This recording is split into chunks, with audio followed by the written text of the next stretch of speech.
Hello friends, എല്ലാവർക്കും പത്രമാറ്റിൽ വരാതിരിക്കുന്ന എപ്പിസോഡിൻ്റെ ഏറ്റവും പുതിയ റിവ്യൂയിലേക്ക് സ്വാഗതം. അങ്ങനെ നയന അവളുടെ വീട്ടിൽ നിന്നും തിരിച്ച് അനന്തപുരിയിലേക്ക് വരികയാണ്.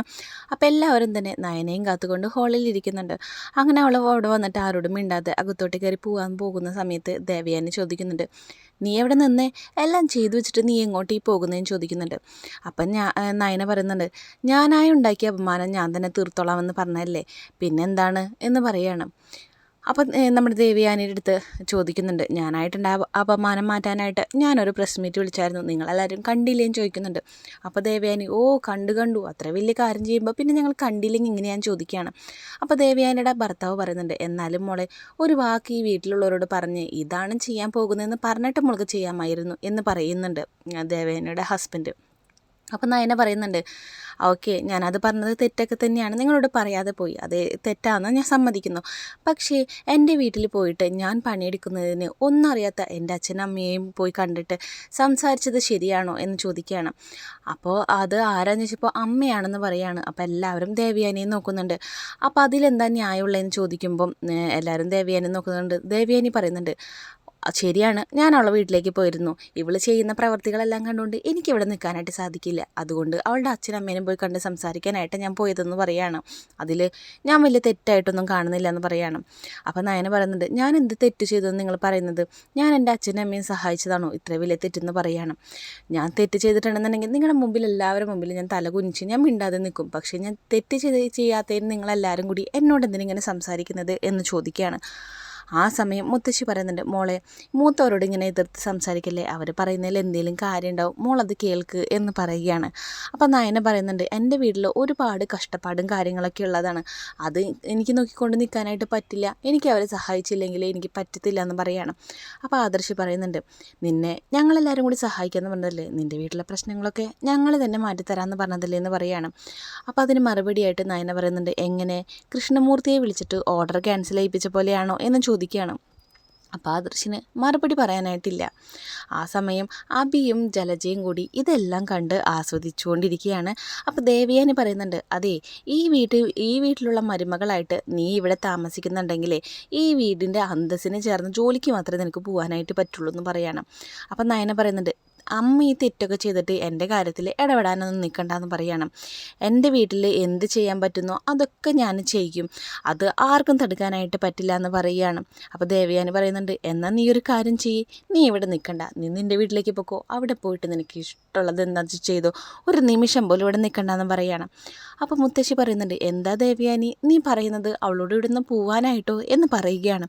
അപ്പോൾ ദേവയാനി പറയുന്നുണ്ട്, കേട്ടില്ലേ അവൾ പറഞ്ഞത്, അവളെ വീട്ടിലേക്ക് വേണ്ട കാര്യങ്ങളൊക്കെ ചെയ്യുമെന്നും ഇനിയും അവൾ ഇതേപോലെ പോകുമെന്നൊക്കെയാണ് പറയുന്നത്.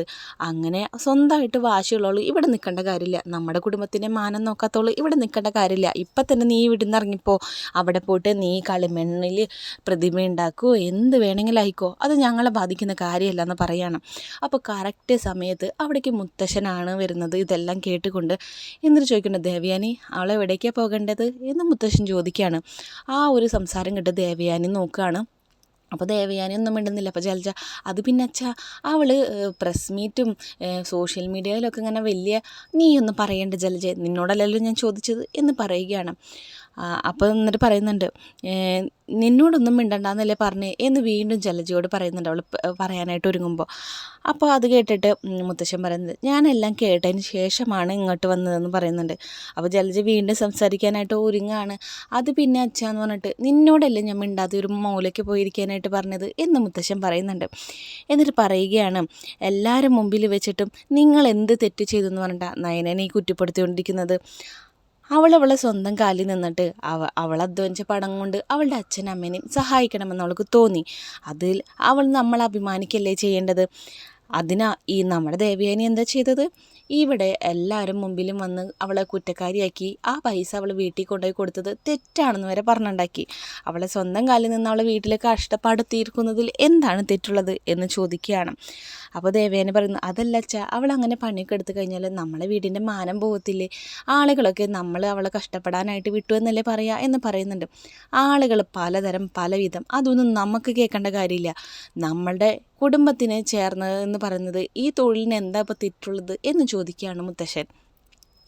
എന്നിട്ട് പറയുന്നുണ്ട്, അതുമാത്രമല്ല അവൾ ഇവിടെ നിന്ന് പറഞ്ഞു വിടാനായിട്ട് നിനക്കെന്ത് അവകാശമുള്ളത് എന്നും കൂടി ചോദിക്കുകയാണ്. അപ്പോൾ അതേപോലെ തന്നെ പറയുന്നുണ്ട്, ഇനി ഇവിടെ നിന്നും അവളെ എല്ലാ ദിവസവും അവളെ വീട്ടിലേക്ക് പോകും, അവൾ ആ പണിയെടുക്കുകയും ചെയ്യും, അതെൻ്റെ തീരുമാനമാണ്, അത് ചോദ്യം ചെയ്യാനായിട്ട് ഇവിടെ ഒരാൾക്കും അവകാശവുമില്ല എന്ന് പറയുകയാണ്. അപ്പോൾ ദേവീൻ, അതല്ല അച്ഛ, അതല്ല, നിന്നോടല്ലേ പറഞ്ഞത് ഒരാളും എന്നെ ചോദ്യം ചെയ്യാൻ വരണ്ട, എൻ്റെ അവസാനത്തെ തീരുമാനമാണത്. ഇനി നയനമോള് എല്ലാ ദിവസവും അവളെ വീട്ടിലേക്ക് പോകും, അവൾ പ്രതിമ ഉണ്ടാക്കാനായിട്ട് അവളെ താല്പര്യം അനുസരിച്ച് ചെയ്യുകയും ചെയ്യും. എന്നിട്ട് നയനോട് പറയുന്നുണ്ട്, മോളെ നിനക്ക് ശരിയെന്ന് തോന്നുന്ന കാര്യങ്ങളൊന്നും നിനക്ക് തീരുമാനിക്കാം. ഒരു കുഞ്ഞ് ഈ ഒരു ഭൂമിയിലേക്ക് ജനിച്ച് വീണുന്നുണ്ടെങ്കിൽ അതിന് ഇഷ്ടമുള്ള കാര്യങ്ങൾ ചെയ്യാനുള്ള അവകാശമുണ്ട്. അതുപോലെ തന്നെ നയനമോൾക്കുണ്ട്. അവൾക്ക് ശരിയെന്ന് തോന്നുന്ന കാര്യങ്ങൾ അവൾ ചെയ്യട്ടെ, അവളുടെ കൂടെ എന്നും സപ്പോർട്ട് ചെയ്തിട്ട് ഞാനുണ്ടാകും എന്ന് പറയുകയാണ്. അപ്പോൾ അതൊക്കെ കേട്ടിട്ട് നയനയ്ക്ക് വളരെയധികം സങ്കടം വരുന്നുണ്ട്. അങ്ങനെ അവൾ കൈകൂപ്പി മുത്തശ്ശൻ്റെ അടുത്തേക്ക് ചെന്നിട്ട് പറയുന്നുണ്ട്, ഇവിടെ എല്ലാവരും ഞാൻ ചെയ്തത് തെറ്റാണെന്ന് പറഞ്ഞ് എന്നെ കുറ്റപ്പെടുത്തിക്കൊണ്ടിരിക്കുകയായിരുന്നു. ഒരാൾ പോലും എൻ്റെ ഭാഗത്തുള്ള ന്യായം കാണുന്നില്ല. എൻ്റെ അച്ഛനമ്മയോട് കിടന്ന് കഷ്ടപ്പെടുമ്പോൾ എനിക്കിവിടെ സുഖിച്ച് ജീവിക്കാനായിട്ട് കഴിയില്ല. അങ്ങനെ ഞാൻ പഠിച്ചിട്ടുമില്ല.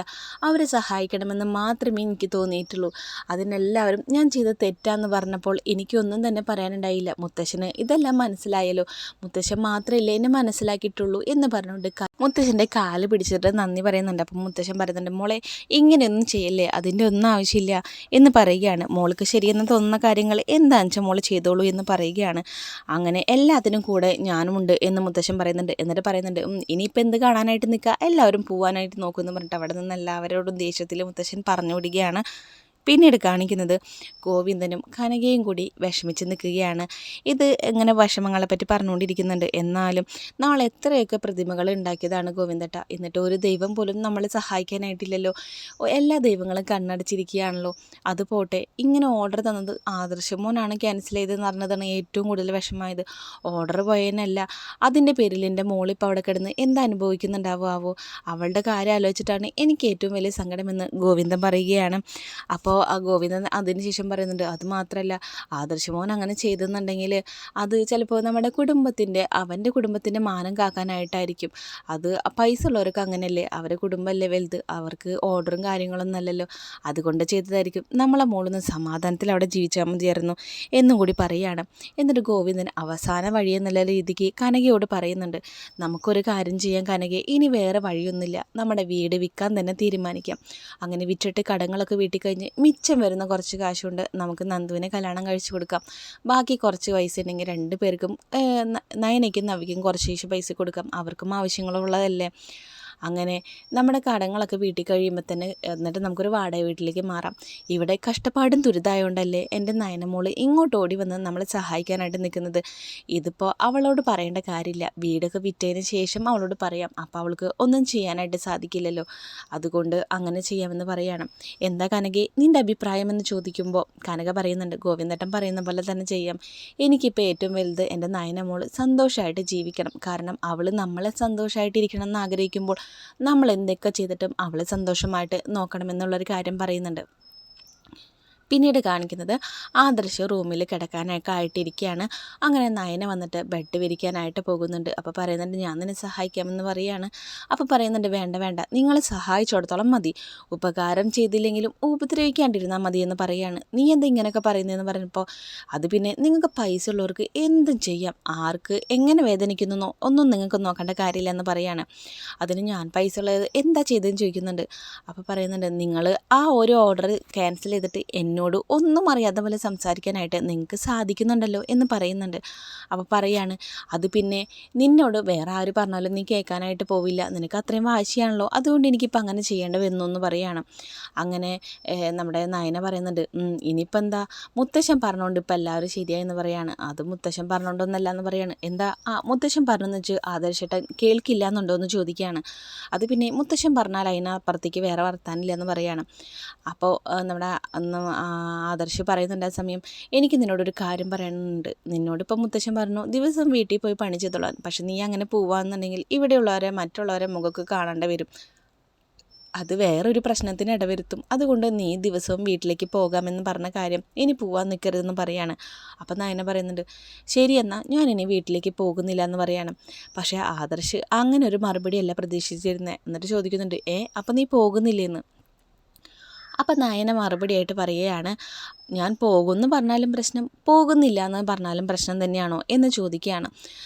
അപ്പോൾ നമ്മുടെ ആദർശ് പറയുന്നുണ്ട്, അല്ല നീ മനസ്സിൽ എന്തോ വിചാരിച്ചുകൊണ്ടാണ് ഇപ്പോൾ ഇങ്ങനെ പറഞ്ഞതെന്ന് പറയുമ്പോൾ നയന പറയുന്നുണ്ട്, ഞാനൊന്നും മനസ്സിൽ വിചാരിച്ചുകൊണ്ടല്ല പറയുന്നത്, നിങ്ങൾ പറഞ്ഞു കഴിഞ്ഞാൽ എനിക്ക് എതിർക്കാനായിട്ട് സാധിക്കില്ല എന്ന് നയന പറയുന്നുണ്ട്. അപ്പോൾ ആദർശ് പറയുന്നുണ്ട്, നീ കള്ളമാ പറയുന്നതെന്ന് പറഞ്ഞപ്പോൾ എന്നൊരു കാര്യം ചെയ്ത് എൻ്റെ കണ്ണിൽ നോക്കിയിട്ട് ഞാൻ കള്ളമാണോ പറയുന്നതെന്ന് നിങ്ങൾ നോക്കിയെടുക്കുമെന്ന് പറയുകയാണ്. അപ്പോൾ അവൾ പറയുന്നുണ്ട്, ഇവളെന്തോ മനസ്സിൽ വിചാരിച്ച് തന്നെയാണല്ലോ ഇങ്ങനെ പറയുന്നത് എന്ന് ആദർശ് ആലോചിക്കുന്നുണ്ട്. അപ്പോൾ നയന പറയുന്നുണ്ട്, നിങ്ങൾക്ക് അങ്ങനെ ഞാൻ കള്ളം പറയുന്നതാണെന്ന് തോന്നുന്നുണ്ടെങ്കിൽ എൻ്റെ കണ്ണിൽ നോക്കിയിട്ട് നിങ്ങൾക്ക് മനസ്സിലാക്കാൻ ഞാൻ കള്ളമാണോ പറയുന്നത് എന്ന് നയന പറയുന്നുണ്ട്. നിങ്ങൾ പറയുന്നത് എനിക്ക് തട്ടിക്കളയാനായിട്ട് സാധിക്കില്ല, അതുകൊണ്ട് നിങ്ങൾ പറഞ്ഞ കാര്യം തന്നെ ഞാൻ അനുസരിക്കുന്നുണ്ട്, ഞാൻ ഇനി വീട്ടിലേക്ക് പോകില്ല എന്ന് പറയുകയാണ്. അപ്പോൾ ആദർശ് ആലോചിച്ചുകൊണ്ട് നിൽക്കുന്നുണ്ട്, ഇവളെന്താ ഒറ്റയടിക്ക് അങ്ങനെ സമ്മതിച്ചു തന്നത് എന്ന് ആലോചിച്ചുകൊണ്ട് ആദർശ് നിൽക്കുകയാണ്. അതോട് കൂടിയിട്ട് വരാതിരിക്കുന്ന എപ്പിസോഡ് തീരുന്നുണ്ട്.